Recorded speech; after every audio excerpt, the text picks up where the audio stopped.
Oh, mon pacalou, ta balle est bien sur le fairway, mais encore assez loin du green. Pas facile d'estimer la distance restante sans ta lunette de visée, ta montre GPS à plat. Oui, oui, j'ai oublié de la charger, ma petite Smarty. Mais on peut le faire de manière approximative par une astuce assez simple à mettre en œuvre.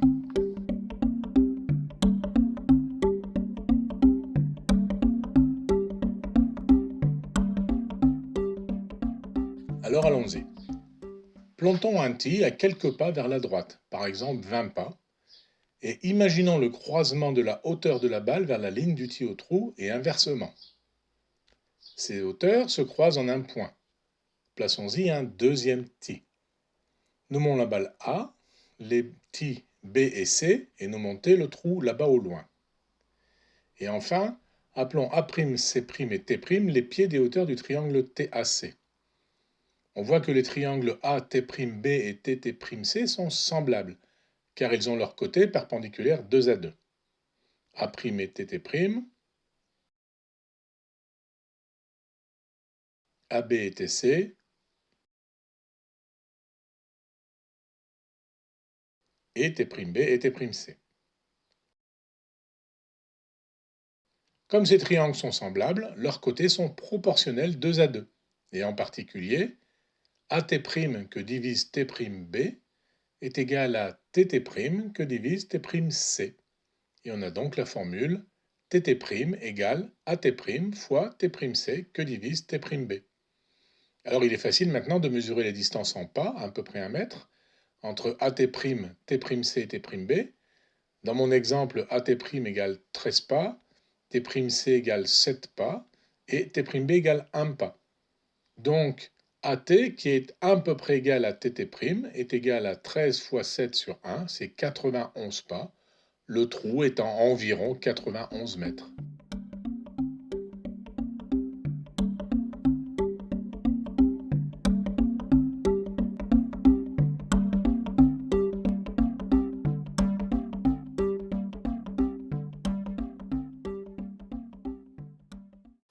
Alors, grâce à ce que nous avons vu ensemble dans les vignettes précédentes, nous allons pouvoir étudier aujourd'hui 4 propriétés remarquables de certains segments dans tout triangle: les médianes, les médiatrices, les hauteurs et les bissectrices.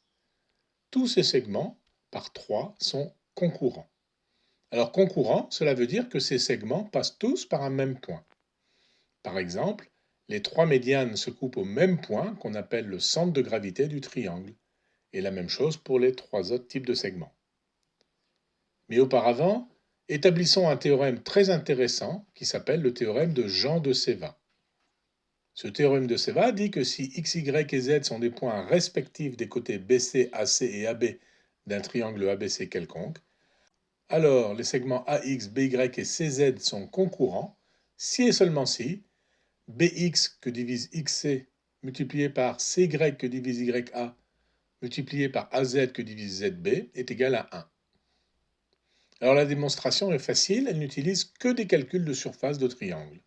On va commencer par rappeler que la surface d'un triangle, eh bien, c'est égal à la base de ce triangle que multiplie la hauteur, le tout divisé par 2. Là, sur l'exemple, le triangle BEC, c'est la moitié de la hauteur H et que multiplie la base BC. Vous voyez que le point E peut être n'importe où sur la droite parallèle D', la droite parallèle à D. Tous ces triangles rouges ont exactement la même surface. Du coup, si je dessine également des triangles en vert, eh bien, on peut dire que la surface des triangles BEC, BE1C, etc. sont tous les mêmes. C'est BC fois H sur 2 pour les triangles rouges. Et pareil pour les triangles verts, ils ont tous la même surface, AB fois H divisé par 2. Du coup, en faisant le calcul, on voit tout de suite que BC sur AB, eh bien, c'est la surface de BEC sur la surface de ADB. C'est la surface de BE1C sur la surface de ADB, etc., etc. Les surfaces sont proportionnelles à leur base puisqu'ils partagent les mêmes hauteurs. Alors dans le cas de notre figure, on voit que BX sur XC, ça va être égal simplement à la surface ABX que divise la surface AXC, car ils ont la même hauteur de A sur la base BC. Mais c'est aussi égal à la surface du triangle PBX que divise la surface du triangle PXC, car ils ont la même hauteur de P sur la base BC. Et maintenant, on peut faire la différence. On sait que si A sur B est égal à C sur D, alors A sur B égale C sur D égale A plus C, la somme des numérateurs que divise B plus D, la somme des dénominateurs, ou on peut faire la différence. A moins C que divise B moins D. C'est facile à vérifier, il suffit de faire le produit en croix. Si je prends A que multiplie B plus D, et en déployant j'obtiens AB plus AD, je remplace le AD qui est égal à BC, et donc j'obtiens AB plus BC, et en mettant B en facteur, on voit que c'est B fois A plus C. On a donc bien le produit en croix A fois B plus D est égal à B fois A plus C. Du coup, revenons à notre exemple, et on va soustraire les numérateurs. Donc on aura Bx sur xc est égal à la surface de ABX moins la surface de PBX, que divise la surface de AXC moins la surface de PXC. Et on voit bien que la surface de ABX moins la surface de PBX, c'est tout simplement la surface de ABP, et au dénominateur, on obtient la surface du triangle CAP. Alors de la même façon, on peut calculer les autres rapports. CY sur YA, c'est la surface de BCP que divise la surface de ABP. Et AZ sur ZB, c'est la surface de CAP que divise la surface de BCP. Du coup, si on reprend notre expression BX sur XC que multiplie CY sur YA que multiplie AZ sur ZB, et en remplaçant par les surfaces telles qu'on l'a vu, on voit que surface ABP apparaît et en haut et en bas, ça se supprime. Surface BCP apparaît en haut et en bas, on les supprime. Et surface CAP apparaît en haut et en bas, on supprime. Il reste 1 en haut, il reste 1 en bas. Nous obtenons 1. Et il est très facile de démontrer la réciproque, nous vous laissons le faire. Alors revenons maintenant à nos segments concourants du triangle et on va commencer par les médianes.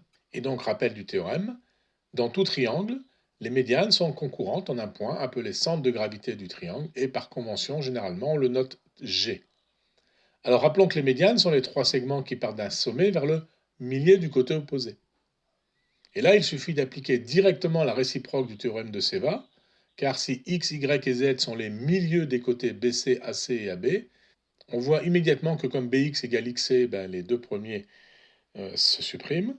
Et on sait que CY égale YA, donc les deux deuxièmes se suppriment, et etc. pour le troisième. Mais en fait, on peut aller plus loin avec les médianes. Dans tout triangle, les médianes sont concurrentes et se coupent aux deux tiers.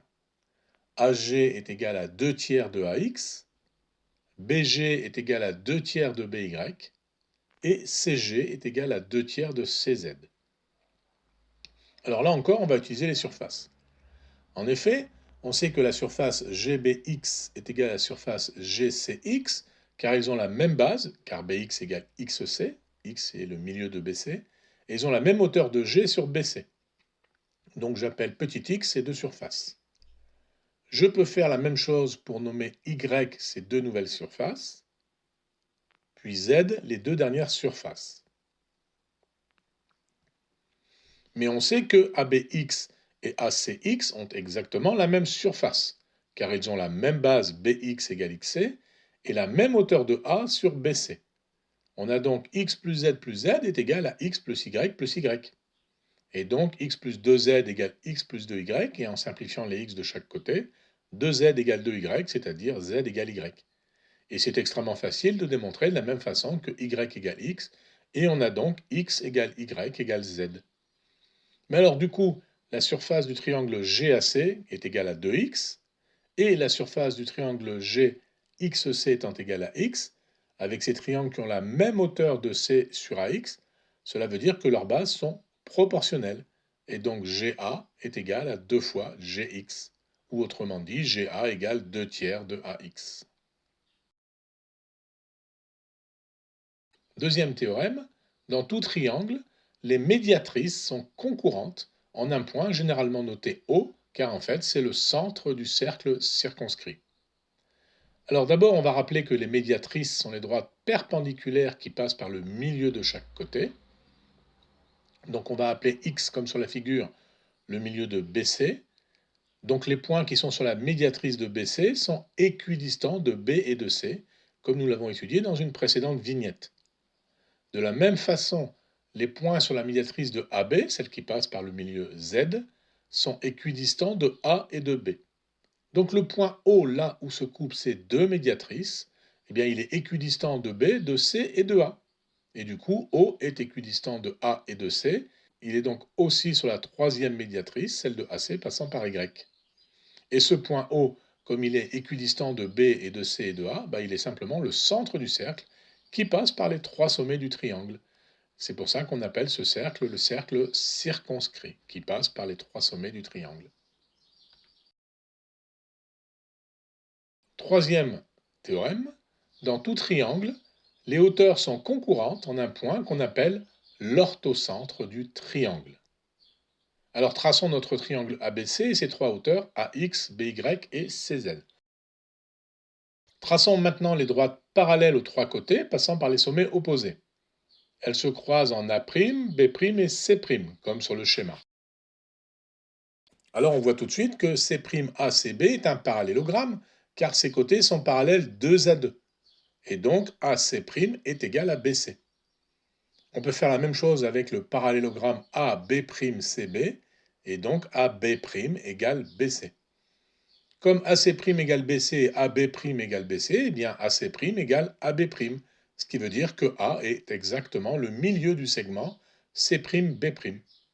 Et en plus, AX étant perpendiculaire à BC, il est donc aussi perpendiculaire à B'C', puisque ce sont des segments parallèles. Et du coup, AX est la médiatrice de B'C'. De la même façon, on peut montrer que BY est la médiatrice de A'C', et CZ est la médiatrice de A'B'. Donc, les médiatrices du triangle A'B'C' sont concurrents en H, et de même, les hauteurs de ABC, qui sont perpendiculaires aux côtés de ABC, eux-mêmes parallèles aux côtés de A'B'C'. On vient de démontrer que les hauteurs sont concurrentes en un point que généralement on appelle H et qu'on appelle l'orthocentre du triangle ABC. Et passons finalement aux bisectrices. C'est notre quatrième théorème. Dans tout triangle, les bisectrices sont concurrentes en un point usuellement noté I, qui est le centre du cercle inscrit au triangle.